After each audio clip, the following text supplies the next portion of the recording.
Day 9. At dawn, Andrew and myself set out to track down the bandits who attacked the village. We came across an abandoned camp with blood spilled all around it. We followed the trail to come across a burning farm of farmer Sjinnos. We put out the fires and found out that he was willing to tell us where they went in exchange for restoring his farm and protection. Today we have a long day ahead of us.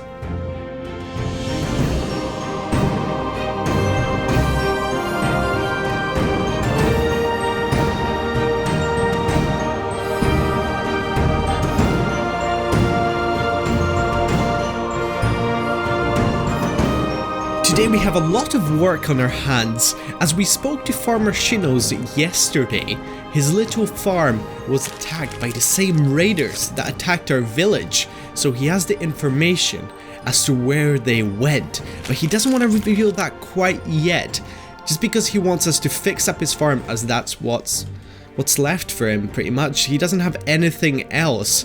As you can see, that's all he owns, that's all he has ever known, so we're gonna help him in that task of repairing the farm, and also he needs some guards from the village protecting it, because what he's going to do is send us regular supplies back to the village as a way of saying thank you, but also he kind of fears that the bandits or the raiders might come back for him because they'll know that he told me where they're stationed. So we're going to make our way back to the village right now, and we're gonna get some guards, and also we're gonna grab some supplies like wood and maybe some carrots and seeds as well, so we can start replanting all of the crops that were ruined basically during the raid.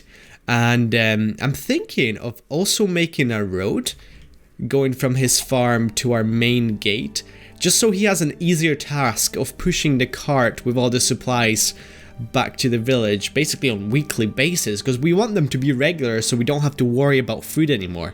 And I was also thinking about building a Fletcher's or maybe some sort of like a barracks building right next to the walls, so we can start recruiting more army men so we can man the walls just in case there's going to be a future attack.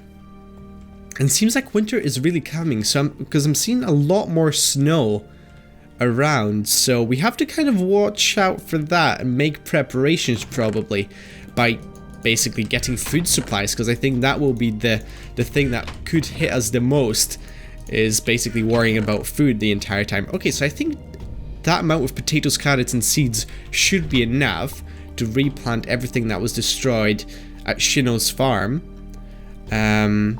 So let's just go to the lumber mill and let's grab some wood supplies so we can fix up his house and his barn. Because obviously he wouldn't survive the winter if we wouldn't fix up his stuff. Okay, so the lumberjack is hard at work with his beautiful axe. I do like his beard. His beard is absolutely glorious. Okay, so let's grab some wood. Let's just get the spruce wood, but let's also get some birch. I'm not sure if he used any birch. Actually, we won't get the birch. Is there any oak? There is. Okay, good. Is there any planks? No planks, but that should be fine. Okay, so we're gonna also take one of the guards from our village here. Preferably someone kind of stationed in the middle, because I mean we have defensive walls now, so we don't really need guards patrolling the streets anymore. So maybe, hold on. There should be some, like a spare guard somewhere around my house. Like this person right here. So you're gonna come with us, and you're gonna be defending, you're gonna be responsible for the defense of Sjinnos' farm. Right, so I think I'm gonna station this elf kind of towards the middle, right next to the barn. Because obviously, the road kind of leads in that direction, but the bandits could also be camping out around there. I don't think they would be stationed in the woods anymore, because I mean we kind of explored the woods, and we only found the remains of a bandit camp, but it looked like they fled kind of recently, so I'm kind of curious as to why they actually ran away. But anyway, we gotta get to work. So first things first, I think we're gonna start with fixing up the barn, and then we can move on to the house, and then we can start replanting all of the seeds. And also we will have to get rid of this netherrack around here as well, which was caused by the fire. Oh, there's look like a little pond here as well, which is quite nice. I wonder if he fishes in this pond. Okay, so without wasting any time, let's just get started.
Right, I think we've done a pretty good job restoring this farm to what it used to look like before the bandits raided this place. I mean, all the crops are replanted, we have all the buildings restored, and we also build a road connecting this farm to our village, meaning Farmer Sjinnos has a much easier task of delivering the goods he promised us. So now we're gonna speak to him and see if he's gonna hold up to his end of the bargain, and if he's gonna reveal us where the raiders went so we can chase them down and strike. Okay, Farmer Sjinnos, tell me everything you know. The farm looks as good as new. Thank you. And what about the guard? I've brought one of the elves from the village. He's gonna protect your farm. Now tell me, what direction did those things head in? They crossed the plains and they headed west, but that's all I saw. Thank you, my friend. This is enough to set me on the right path. So long. Farewell, stranger, and good luck. Right, so he saw torches fading away to the west. So I mean, the sun is setting, but myself and Anders are gonna kind of scout ahead to see if we can come across any more evidence before heading back to the village. So come on, Anders, you gotta follow me, you gotta stick close, because this is enemy territory right here, and I'm actually gonna take out my almighty powerful bow, and we're just gonna keep heading west. Okay, so I'm not sure if we should be going over the mountain or if we should be kind of sticking to the plains, because I mean, we would be kind of exposed in the plains. You know what? We're just gonna go kind of into the forest so we don't get spotted as easily, because I mean, we're kind of sitting ducks out in the open like this.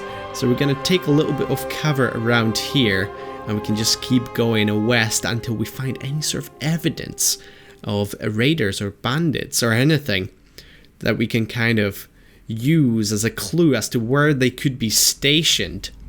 So I mean, we just got to kind of keep heading west, which is kind of in that direction, I think. Oh, hold on. What banners are those? Bandits aren't known for their banners. That is kind of strange seeing that. Hold on. Is this the bandit camp that he was talking about?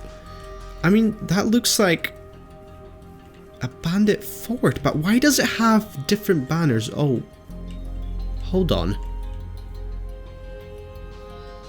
No, I think this is a skull. This is definitely a troll skull. Meaning, that makes sense now! I think the Baldor Legion is behind the attack on the village. I think they could have picked up on my trail and know where I am. Those are definitely Baldor Legion banners. And the tower has been modified with their colors as well. Hold on, I need to get closer to investigate. Because I need to be 100% sure, because this could be really bad. Hold on. I'm just trying to make out. That's definitely a troll skull. I mean, that is their insignia. Hold on. It's really hard to see the banner right underneath the skull. Oh, yep, that is definitely the Baldor Legion. And this is trouble. This is trouble for us. We need to get back to the village as soon as possible and start building Vadacts and the Fletchers. We need to attack them fast, but we also need the men. I mean, if the Baldor Legion is there, they must have hired the bandits to attack our village at night. Because, yeah, it was a really strange attack, even like Doris said. So that would make sense. That was the Baldor Legion that was behind the attack. This is really bad for us. We need to be careful now, because I think they might be preparing something big. So we really need to start upgrading the village and start building more defenses and recruiting more men. Oh no, I think war is upon us.